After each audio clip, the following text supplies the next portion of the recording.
பெண்களுக்கு மட்டுமல்லாமல் பெண்ணிற்கு தனி மகத்துவம் நல்கிக்கொள்ள வேண்டும்.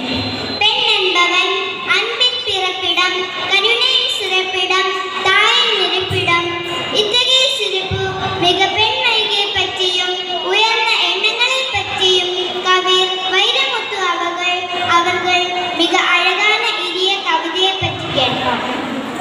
எண்ணங்கள் வான் நோக்கி உயர வேண்டும், எடுத்தெல்லாம் சுடராக எரிய வேண்டும்.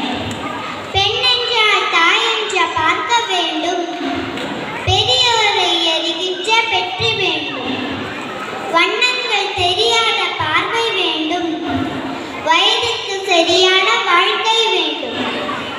கண்ணீரில் சுகம் காணும் ஞானம் வேண்டும், காமத்தை கடந்தேறும் யோகம் வேண்டும். சொன்னபடி கேட்கின்ற உள்ளம் வேண்டும், சொன்னால் தான் சாகின்ற தேகம் வேண்டும். கண்ணோடு வாய்மைக்கு கனல வேண்டும், கருதுவதை உரைக்கின்ற வன்மை வேண்டும். பண் கொண்ட இசைப்பாடல் பயில வேண்டும், பறவை கிளை கிறங்கின்ற சிறகு வேண்டும்.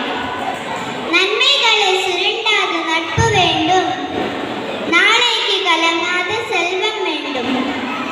ஆகாயம் விடிந்தாலும் ரசிக்க வேண்டும், அழுதாலும் புல்லின் பேர் நனைய வேண்டும். ஏகாந்தம் நம்மோடு வசிக்க வேண்டும், எப்போதும் சிரிக்கின்ற உதடு வேண்டும்.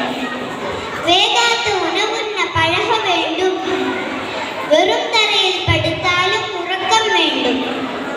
போகாத ஊர்கூட போக வேண்டும், பொறி எய்தும் அறிவால நிரம்ப வேண்டும்.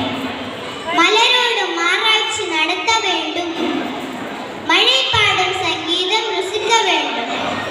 சிலரோடு கவிதைகளை துய்க்க வேண்டும், சிந்தனையை கன்றாக பரப்ப வேண்டும்.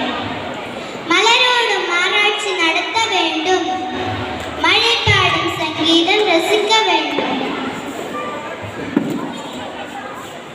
நிலவோடு நதிநீரில் குளிக்க வேண்டும், நித்திரையை கலைக்காத கனவு வேண்டும்.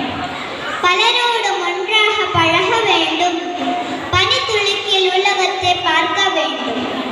பொய் சொன்னால் சுடுகின்ற நாவு வேண்டும், போராடி வெல்கின்ற புலமை வேண்டும். கை ரெண்டும் முளைக்குத்தான் கவனம் வேண்டும், மேய்ந்த வாழ்வென்ற நண்பு வேண்டும்.